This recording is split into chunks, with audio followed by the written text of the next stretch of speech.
আসলে আপনারা ইতিপূর্বে দেখেছেন আমরা ২৬ তারিখে প্রোগ্রাম করার জন্য যখন সকল সুন্নি জনতা যখন ঐক্যবদ্ধ হয়েছিলাম, তখন তারাই বাতিল ফেরকা যারা তারা আমাদের এই প্রোগ্রামটাকে বানচাল করার জন্য বিভিন্ন প্লেস তারা চেঞ্জ করেছে। একটার পর একটা নাটকীয় প্লে চেঞ্জ করার পরে যখন তারা আমাদের এই প্রোগ্রামটাকে কোনোভাবেই বানচাল করতে পারেনি, এটাকে রুখে দিতে পারেনি, এটাকে প্রতিহত করতে পারেনি, দেখে যে সারা বাংলাদেশের সুন্নি জনতা অপ্রতিরোধ্য গতিতে ঢাকার দিকে এগিয়ে চলছে, তখন সেটা দেখার জন্য তারা, আপনারা খেয়াল করেছেন কিনা আমি জানি না, আমি যখন ওখানে উপস্থিত ছিলাম আমি কিন্তু আমারা ভাইয়েরা কে কি করছে সেই দিকে যতটুকু নজর ছিল তার চেয়ে বেশি নজর ছিল বাতিলদের দিকে। আপনারা খেয়াল করেছেন যা আমরা যখন প্রোগ্রাম করার জন্য যখন প্রস্তুতি নিয়েছি আমাদেরকে কিন্তু আওয়ামী লীগের টেক লাগানো হয়েছে, আমাদেরকে তারা দমাতে পারেনি। আমরা আমাদের প্রোগ্রামে চলে গেলাম, প্রোগ্রাম শেষ করার পরে তারা কিন্তু আমাদের প্রোগ্রামকে আবার সফল বলে কি বলেছে, আখ্যায়িত করেছে। এখানে এই কথাটা বলার বিষয় কারণ হলো তারা আমাদেরকে ধ্বংস করার জন্য, নিশ্চিহ্ন করার জন্য, আমাদেরকে কোণঠাসা করার জন্য বিভিন্ন সময় যখন আমরা কোনো উদ্যোগ নিয়েছি তারা আমাদেরকে প্রতিবন্ধকতার বেড়াজাল আটকে দেওয়ার চেষ্টা করেছে।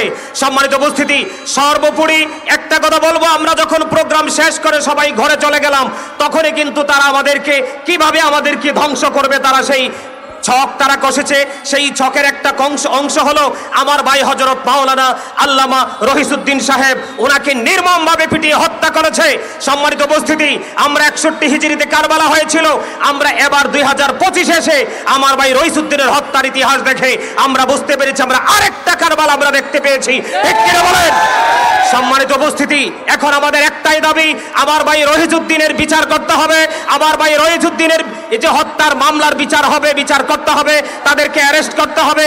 আর আমরা যারা সুন্নি জনতা আছি, সকল সুন্নি জনতা যে যেখান থেকে আছি, কে বড় কে ছোট, আমরা সেই দিকে না তাকিয়ে এখন থেকে আমাদেরকে সবাইকে ঐক্যবদ্ধ হয়ে একটা প্ল্যাটফর্মে দাঁড়িয়ে আমাদেরকে আগামী দিনে বাতিলকে রুখে দেওয়ার জন্য এবং আমার ভাই রহিসের হত্যার বিচার কিভাবে আমরা পাবো সেইটার জন্য আমাদেরকে প্রস্তুতি নিতে হবে।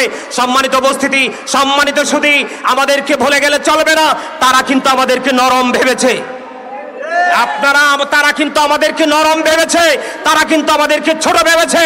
আমি গতকালকে লাইভ প্রোগ্রামে বলেছি যে এখনো পর্যন্ত 70 থেকে 75% মানুষ বাংলাদেশে আপনার সুফিবাদে বিশ্বাসে। ঠিক কিনা বলেন? আওয়াজ দিয়ে বলেন ঠিক কিনা? এখন আমাদের একটাই দাবি, আমরা যখন আমাদের দাবি আদায় করতে পারবো না, আমরা গতকালকে আমি বলেছি, আজকে আমি বলছি, আমরা প্রশাসনকে বাধ্য করব। আমরা কি করব? আমরা প্রশাসনকে বাধ্য করব। আমরা আমাদের জায়গা থেকে আমাদের অবস্থান জানান দেব।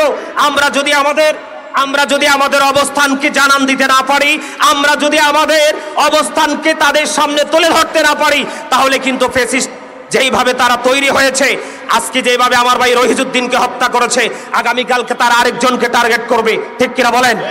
সম্মানিত উপস্থিতি, আসলে লম্বা বক্তব্য দেওয়ার কোনো সময় নেই, সুযোগ নেই।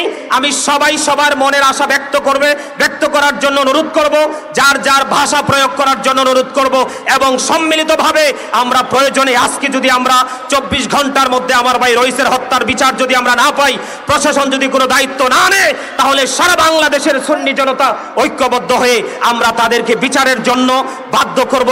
এই প্রত্যাশা ব্যক্ত করে আমি আমার আলোচনা শেষ করছি। আসসালামু আলাইকুম ওয়া রাহমাতুল্লাহি ওয়া বারাকাতুহু।